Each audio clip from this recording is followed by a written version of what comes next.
السلام علیکم ورحمۃ اللہ وبرکاتہ۔ حاضرین، میں آپ کا میزبان عثمان بن سلطان عبدالعزیز عمری حاضر ہوں آپ کی خدمت میں لے کر اگلا پروگرام آن لائن مسابقہ علمیہ کے دروس کی اگلی کڑی۔ ہماری کوشش ہے کہ 15 دنوں تک 15 منٹ یعنی مجموعی طور پر صرف پونے 4 گھنٹے میں دین اسلام کی مکمل اور جامع تعلیمات سے آپ کو روشناس کریں۔ آئیے شروع کرتے ہیں۔ مکمل درس آخر تک پوری توجہ کے ساتھ سماعت کیجیے گا، پھر ڈسکرپشن میں دیے گئے سوالات کے جوابات ہمارے واٹس اپ نمبر پر ارسال کیجیے۔ بسم اللہ الرحمن الرحیم۔ السلام عليكم ورحمة الله وبركاته. الحمد لله الذي لم يتخذ ولدا ولم يكن له شريك في الملك ولي من الذل وكبره تكبيرا. وقال النبي صلى الله عليه وسلم: قال الله جل وعلا: أنا أغنى الشركاء عن الشرك من عمل عملا أشرك فيه معي غيري تركته وشركه. رواه مسلم۔ خواتین و حضرات، آج کے درس میں ایک ایسے موضوع پر بحث کریں گے جس کی خطرناکی کے لیے صرف اور صرف یہ کہہ دینا کافی ہے کہ تاریخ انسانیت میں اس کا وجود ہی انسانیت کی تباہی کا سب سے بڑا سبب ہے۔ بات یہیں تک ختم نہیں ہوتی، بلکہ یہ ایک ایسا گناہ ہے جس کو کرنے سے ہماری تمام نیکیاں تباہ و برباد ہو جاتی ہیں، اور اللہ کے ہاں ان نیکیوں کا کوئی وزن اور حیثیت باقی نہیں رہتا۔ اللہ تعالیٰ نے سورۃ المائدہ کے اندر آیت نمبر 84 سے لے کر کے 87 تک پورا صفحہ تقریباً 18 نبیوں اور رسولوں کا ذکر فرمایا۔ اس کے بعد فرمایا اگر ان لوگوں نے بھی شرک کیا تو ان کی ساری عبادتیں برباد کر دی جائیں گی جو انہوں نے نیکیوں کی شکل میں کیا۔ اللہ اکبر۔ اتنا ہی نہیں بلکہ امام الانبیاء محمد اکرم صلی اللہ علیہ وسلم کو بھی سختی سے نصیحت کی۔ سورہ زمر آیت نمبر 65 میں اللہ سبحانہ وتعالی فرماتے ہیں: وَلَقَدْ أُوحِيَ إِلَيْكَ وَإِلَى الَّذِينَ مِن قَبْلِكَ لَئِنْ أَشْرَكْتَ لَيَحْبَطَنَّ عَمَلُكَ وَلَتَكُونَنَّ مِنَ الْخَاسِرِينَ۔ اے محمد، تمہاری طرف اور تم سے پہلے جو انبیاء اور پیغمبر آئے، میں نے تمام کو اس بات سے خبردار کیا ہے کہ اگر شرک کو انجام دیا تو تمہارے سارے اعمال کو تباہ و برباد کر دیں گے، اور ضرور بالضرور تم سب کے سب گھاٹا اٹھانے والوں میں سے ہو جاؤ گے۔ سبحان اللہ۔ انبیاء اور رسول اللہ کے بندوں میں سب سے چہیتے بندے ہیں جن سے گناہوں کا ہونا ہی ناممکن ہے، اس کے باوجود اللہ سبحانہ و تعالی انہیں ڈرا رہے ہیں۔ پھر ہم عام لوگوں کا کیا حال ہوگا؟ یہی وہ جریمہ اور عظیم جرم ہے جس کا مرتکب کبھی بھی معاف نہیں کیا جا سکتا۔ اللہ سبحانہ و تعالی ارشاد فرماتے ہیں سورہ نساء کے اندر آیت نمبر 49 میں: ان اللہ لا یغفر ان یشرک بہ ویغفر ما دون ذلک لمن یشاء ومن یشرک باللہ فقد افترى اثما عظیما۔ اللہ تعالیٰ تمام گناہوں کو معاف کر دیں گے سوائے شرک کے۔ پس جس نے شرک کیا اللہ سبحانہ و تعالیٰ کی ذات کے ساتھ، اس کے اسماء و صفات میں، اس کی ربوبیت میں، اس کی الوہیت میں، گویا کہ اس نے اللہ سبحانہ و تعالیٰ پر بہت بڑا بہتان تراشی کیا۔ اسی طرح پیارے نبی صلی اللہ علیہ وسلم نے ارشاد فرمایا، سنن ترمذی کی روایت ہے، حدیث قدسی میں ہے کہ اللہ سبحانہ و تعالیٰ فرماتے ہیں: یا ابن آدم لو بلغت ذنوبك عنان السماء ثم استغفرتني غفرت لك ولا أبالي. يا ابن آدم إنك لو أتيتني بقراب الأرض خطايا ثم لقيتني لا تشرك بي شيئا لأتيتك بقرابها مغفرة. اے آدم کے بیٹے، اگر تیرے گناہ زمین و آسمان سے بھی زیادہ ہو جائیں اور تو انہیں ہمارے پاس لے کر آئے گا اس ارادے سے کہ ہم ان گناہوں کو معاف کر دیں، ان گناہوں کو بخش دیں، تو میں ان گناہوں کو بخش دوں گا سوائے شرک کے۔ تصور کرنے کی بات ہے، زمین و آسمان سے بھرے ہوئے گناہوں کو اگر اللہ سبحانہ و تعالیٰ کے پاس لے کر جایا جائے اور بخشش کی مراد مانگی جائے تو اللہ سبحانہ و تعالیٰ وہ بھی بخش دیں گے۔ لیکن شرک جیسا عظیم جرم اللہ سبحانہ و تعالیٰ نے کہا ہے کہ ہم کبھی معاف نہیں کریں گے، اور اگر کسی نے اس جرم عظیم کو انجام دیا اس کی پوری زندگی اندھیری رات کی طرح ہوگی، مصیبت میں پڑے وقت میں در در کی ٹھوکریں کھائے گا۔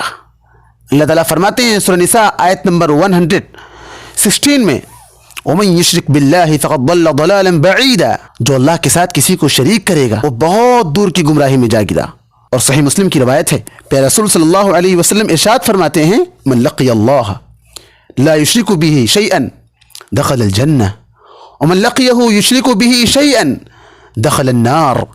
جس نے اللہ سے ملاقات کیا اس حال میں کہ اس نے اللہ سبحانہ و تعالی کی ذات میں کسی کو شریک نہیں کیا وہ جنت میں داخل ہو گیا. اور جس نے اس حال میں اللہ سبحانہ و تعالی سے ملاقات کی کہ وہ شرک کیا کرتا تھا وہ ہمیشہ ہمیشہ کے لیے جہنم میں داخل ہوگا. اعاذنا اللہ و ایاکم. اللہ تعالیٰ سے ہم دعا کرتے ہیں کہ اللہ تعالیٰ ہم سب صراط مستقیم پر چلائے. آئیے اس عظیم جرم کو پہچانتے ہیں اور اس سے بچنے کی تدابیر کو بھی سمجھتے ہیں جن سے اللہ سبحانہ و تعالیٰ نے ہمیں آگاہ کیا ہے اور انہیں سیکھنے کی ہمیں تلقین کی ہے. سب سے پہلے ہم شرک کی تعریف کرتے ہیں. شرک کو پارٹنرشپی اور برابری کہتے ہیں، یعنی کسی کو کسی کے ساتھ برابر کرنا اور کسی کے ساتھ کسی خصوصیت میں کسی اور کو شریک کرنا. اور شریعت اسلامیہ کی اصطلاح میں شرک کہتے ہیں اللہ سبحانہ و تعالی کے ربوبیت میں، اس کی الوہیت میں اور اس کے اسماء اور صفات میں کسی اور کو شریک کرنا. اللہ سبحانہ و تعالی کی ربوبیت کا مطلب یہ ہے کہ اللہ تعالی پوری کائنات کا رب ہے اور اس کائنات کا نظام اکیلا اللہ سبحانہ و تعالی چلاتا ہے.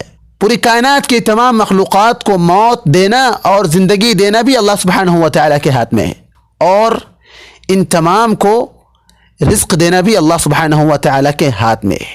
اب اگر کوئی شخص کائنات کے نظام کو چلانے میں اللہ سبحانہ و تعالی کے ساتھ کسی اور کو شریک کرے تو وہ مشرک ہے. مثال کے طور پر اللہ سبحانہ و تعالی مخلوقات کو رزق دیتے ہیں. اگر کوئی شخص یہ کہے کہ ہمارا داتا، ہمارا رزاق، ہمارا رزق دینے والا، ہمیں کھانا پینا دینے والا رام اور پربھو ہیں، غوث پاک ہیں، وارث پیا ہیں، تو یہ شرک ہے. یہ شرک اللہ سبحانہ و تعالی کے ربوبیت میں کون اس شرک کا انکار کرتا ہے؟ حتیٰ کہ مشرکین مکہ بھی یہ کہتے تھے کہ پوری دنیا کا نظام چلانے والا اللہ سبحانہ و تعالی ہے. وہی سب کو پیدا کرتا ہے، وہی سب کو زندگی دیتا ہے، وہی سب کو رزق دیتا ہے اور وہی اس نظام کو، اس کائنات کے نظام کو چلانے والا ہے. لہٰذا توحید ربوبیت میں اور کو شریک کرنا شرک کہلاتا ہے. اس ربوبیت میں اللہ سبحانہ و تعالی ہی واحد ہے، یکتا ہے، اکیلا ہے، اس کا کوئی شریک نہیں ہے، اس کا کوئی پارٹنر نہیں ہے. جیسا کہ اللہ سبحانہ و تعالی ارشاد فرماتے ہیں ان ربکم اللہ الذی خلق السماوات والارض فی 6 ایام ثم استوى علی العرش. بے شک تمہارا رب وہی ہے، تمہارا پالنہار، تمہاری زندگیوں کو چلانے والا وہی ہے جس نے زمین و آسمان کو 6 دنوں میں بنایا ہے اور پھر اس کے بعد عرش پر مستوی ہو گیا. دوسرے مقام پر اللہ سبحانہ و تعالی ارشاد فرماتے ہیں وَهُوَ الَّذِي خَلَقَ السَّمَاوَاتِ وَالْأَرْضَ فِي 6 أَيَّامٍ کہ وہی ہے جس نے تمہارے لیے زمین و آسمان کو 6 دنوں کے اندر بنایا. فَسَوَّاهُنَّ 7 سماوات، پھر اس کے بعد آسمانوں کی طرف متوجہ ہوا. یہ رہی بات توحید ربوبیت کے بارے میں. اور توحید الوہیت کہتے ہیں کہ اللہ سبحانہ و تعالی کی عبادت میں کسی اور کو شریک کرنا اس کی مخلوقات میں سے یہ شرک ہے. یعنی اللہ سبحانہ و تعالی نے جن باتوں کے کرنے کا حکم دیا ہے ان باتوں کو کرنے میں کسی اور کی خوشنودی اختیار کرنا شرک ہے اللہ سبحانہ و تعالی کی عبادت. مثال کے طور پر اللہ سبحانہ و تعالی نے ارشاد فرمایا یا ایھا الذین آمنوا ارکعوا واسجدوا واعبدوا ربکم وافعلوا الخیر لعلکم تفلحون کہ اے ایمان والو رکوع کرو، سجدے کرو اور اپنے رب کی عبادت کرو اور نیک کام کرو تاکہ تم کامیاب ہو جاؤ. معلوم یہ ہوا اللہ سبحانہ و تعالیٰ کے جو آرڈرز ہیں کہ ان آرڈرز کو صرف اور صرف اللہ سبحانہ و تعالیٰ کے لیے کیا جائے. اور دوسری بات یہ کہ ان آرڈرز میں خوشنودی بھی صرف اور صرف اللہ سبحانہ و تعالیٰ کی ہی اختیار کی جائے، اللہ سبحانہ و تعالیٰ سے ہی خوشنودی کی امید کی جائے. یہ ہے توحید الوہیت میں شرک کرنا. لہذا توحید الوہیت میں شرک کرنے کو شرک فی الالوہیہ کہتے ہیں. اب آتے ہیں تیسری قسم، توحید اسماء اور صفات ہے. تو توحید اسماء اور صفات کہتے ہیں اللہ سبحانہ و تعالیٰ کی جو خاص اسماء ہیں، جو نام ہیں اللہ سبحانہ و تعالیٰ کے 99 نامز، ان ناموں میں اور اللہ سبحانہ و تعالیٰ کی جو صفات ہیں جن کے ذریعے ہم اللہ سبحانہ و تعالیٰ کو پہچانتے ہیں ان میں اللہ کی مخلوقات کو شریک نہ کیا جائے. اللہ سبحانہ و تعالیٰ عالم الغیب ہے، مخلوقات کی نگاہوں سے جو چیزیں چھپی ہوئی ہیں مستقبل کی، ان تمام چیزوں کا علم صرف اور صرف اللہ سبحانہ و تعالیٰ کو ہے. لہذا ہم یہ کہیں گے کہ اللہ سبحانہ و تعالی ہی عالم الغیب ہے. اب اگر کوئی شخص یہ کہتا ہے کہ اللہ سبحانہ و تعالی تو عالم الغیب ہے ہی، ساتھ میں اس نے نبیوں کو اور رسولوں کو اور ولیوں کو اور مرشدوں کو بھی غیب کا علم دیا ہے، تو یہ شرک فی الصفات ہے. دوسری طرف اللہ سبحانہ و تعالی اپنے بارے میں فرما رہے ہیں ان اللہ عنده علم الساعة وينزل الغيث ويعلم ما في الأرحام وما تدري نفس ماذا تكسب غدا وما تدري نفس بأي أرض تموت ان اللہ علیم خبیر. دوسرا مظہر جو ہم آپ کو بتانا چاہتے ہیں اس سلسلے میں توحید اسماء و صفات میں، اللہ سبحانہ و تعالی لوگوں کو بیمار کرتے ہیں اور لوگوں کو شفا بھی دیتے ہیں. نفع اور نقصان کے مالک بھی اللہ سبحانہ و تعالی ہے. لہٰذا یہ کہا جائے کہ نفع اور نقصان کا اختیار کسی اور کو بھی ہے، اس سے خوف کیا جائے اور اس سے ڈرا جائے، یہ بھی شرک ہے. جبکہ اس کے بالمقابل اللہ سبحانہ و تعالی نے قرآن مجید میں کئی مقامات پر یہ فرمایا وَإِن يَمْسَسْكَ اللَّهُ بِضُرٍّ فَلَا كَاشِفَ لَهُ، کہ اگر اللہ سبحانہ و تعالی تمہیں کسی تکلیف کو پہنچانے کا ارادہ کرے تو اس تکلیف سے تمہیں کوئی بچا نہیں سکتا. وَإِن يُرِدْكَ بِخَيْرٍ فَلَا رَادَّ لِفَضْلِهِ، اور اگر اللہ سبحانہ و تعالی تمہارے ساتھ خیر کا معاملہ کرے اور پوری دنیا کے لوگ ایک ہو کر اس خیر سے تمہیں محروم کرنا چاہیں تو نہیں محروم کر سکتے ہیں سوائے اللہ سبحانہ و تعالیٰ کے. اللہ سبحانہ و تعالیٰ کی طاقت تمام طاقتوں سے، اللہ سبحانہ و تعالیٰ کی ملکیت، اللہ سبحانہ و تعالیٰ کی بادشاہت، اللہ سبحانہ و تعالیٰ کی ربوبیت، اس کی اسماء و صفات، اس کی ذات تمام مخلوقات سے اعلیٰ درجے کی ہیں، اعلیٰ مرتبت کی ہیں.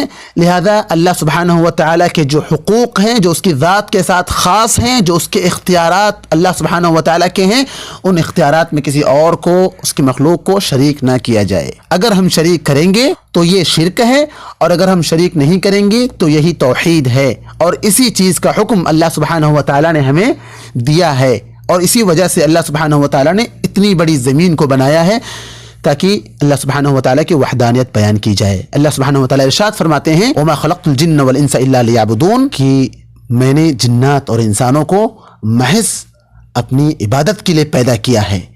اہل علم نے یہاں پر یعبدون سے مراد یوحدون کہا ہے، یعنی ایک مانتے ہوئے اس کی عبادت کی جائے. اللہ سبحانہ و تعالیٰ سے دعا کرتے ہیں کہ اللہ سبحانہ و تعالیٰ ہم تمام مسلمانوں کو شرک جیسے عظیم جرم سے محفوظ رکھے، اور جو لوگ بھی شرک میں مبتلا ہیں اللہ تعالیٰ انہیں نجات دے، اور ہم سب کو اس بات کا حریص بنائے کہ ہم شرک جیسے عظیم جرائم سے اپنے آپ کو بچنے کی تمام تدابیر اختیار کریں. آمین یا رب العالمین. السلام علیکم ورحمۃ اللہ وبرکاتہ.